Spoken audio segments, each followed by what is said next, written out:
Hey everyone, welcome back to Married Life Unfiltered. I'm Marcus Thompson, and with me, as always, the brilliant Dr. Sophia Martinez. Hi, Marcus. So excited to dive into this one. It's a topic I think we all kind of, live every single day. Absolutely. We're talking daily habits. I mean, Sophia, like, when you hear daily habits in the context of marriage, what's the first thing that, like, pops into your mind? Because I think a lot of people just think, oh, brushing your teeth, right? Oh, Marcus, it's so much more. Though even toothpaste caps can cause contention, right? No, I'm talking about those really subtle, almost invisible things we do day in and day out that just accumulate.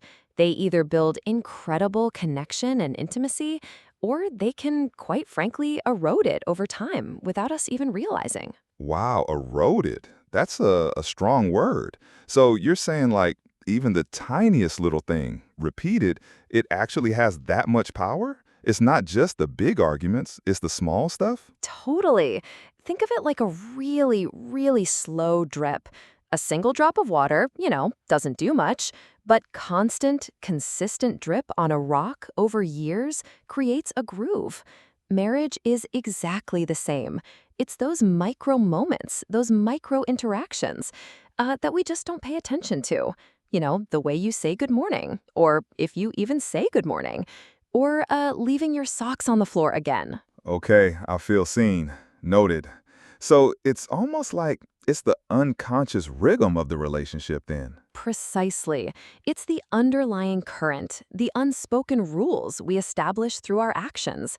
And often we don't even realize we're setting them until they become a problem, or hopefully until they become something really beautiful. So let's dive into some specifics then. What about morning routines? My wife and we're totally different. She's up at 5 a.m., meditation, journaling, the whole 9 yards. I'm like hitting snooze 5 times, then scrambling. How do two totally different morning people make that work without just driving each other absolutely nuts? Oh, Marcus, this is classic, and it really highlights a key point. Compatibility isn't about being identical, it's about navigating differences. For morning routines, the thing is, well, it's about understanding and respecting those rhythms. It's not about forcing the early bird to sleep in.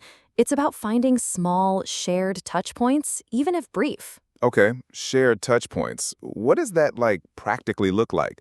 Because I'm picturing her quietly doing yoga and me stumbling to the coffee maker still half asleep. Not exactly connecting there. Well, it could be as simple as a quick, genuine good morning and a kiss before she starts her quiet time. Or if you're up first, maybe you make the coffee for both.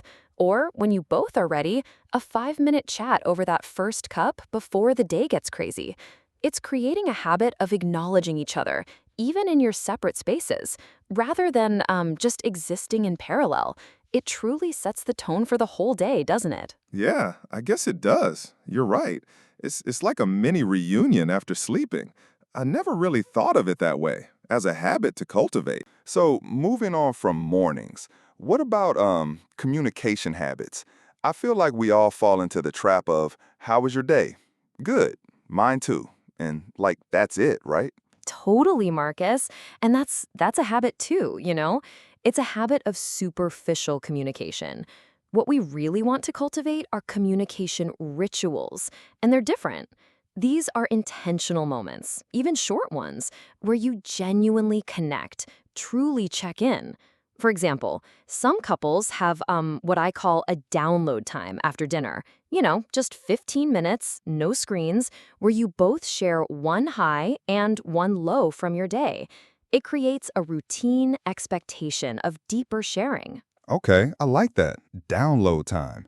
So it's not just asking the question, but creating a specific space and expectation for a real answer.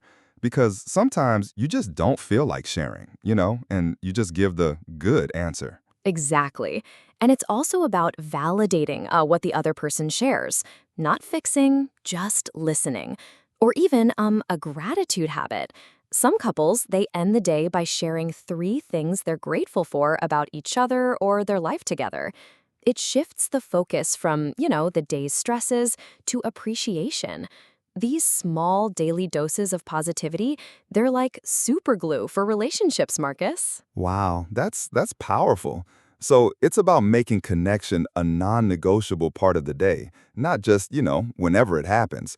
It's like scheduling emotional check-ins almost. Precisely. It builds emotional intimacy, which is like the bedrock of a really strong marriage. And it takes practice, but, any habit does. Okay, so we've had mornings, communication during the day. What about evenings?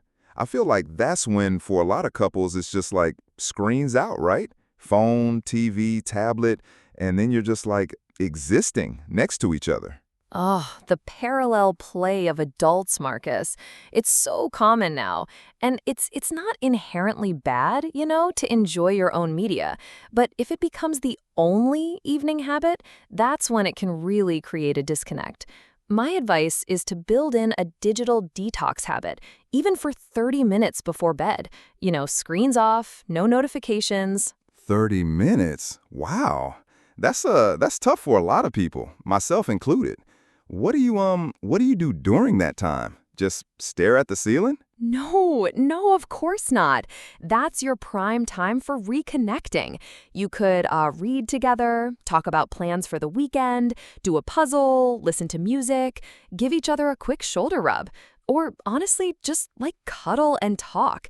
It's about being present with each other. It's a habit of emotional and physical proximity. It signals, hey, you're more important than my Instagram feed right now. I like that. More important than my Instagram feed. That's a good metric. So it's about consciously carving out time to just be with your partner without distractions, making that a consistent thing. Absolutely. Consistency is key, Marcus. Like any good habit, the more you do it, the more natural it feels, and the deeper the connection becomes. It's truly transformative for many couples. All right, Sophia. This has been like super insightful. But what about when you want to build a new habit together? Or, what if one partner just refuses to adopt a certain habit that the other person really wants? Like the morning coffee example or the digital detox. Great question, Marcus. So, when you're building a new habit, the absolute best way to start is to make it tiny, like ridiculously small. Don't go from 0 to digital detox for an hour. Start with 5 minutes. Or if you want to walk together in the evenings, just walk around the block once. Make it so easy to succeed that you can't say no. That builds momentum and positive reinforcement. Micro habits, essentially. I like that. So it's not about like an overhaul, but tiny, tiny steps that add up. Exactly. And for the resistance part, Marcus, this is where empathy and understanding come in. You can't force a habit. Instead of saying, you need to do this, try, I would really love it if we could try doing X together, because it would mean a lot to me. Explain the why from your perspective, how it makes you feel connected or valued. It's a difference between a demand and an invitation. And compromise. Maybe the digital detox is 15 minutes instead of 30. Right, so it's about framing it as a shared benefit. And also, giving grace. Not everyone's going to jump on board immediately. Precisely. It's a journey, not a destination. And it's really about continuous effort and conversation. Because, our lives evolve, so our habits need to too. It's never static.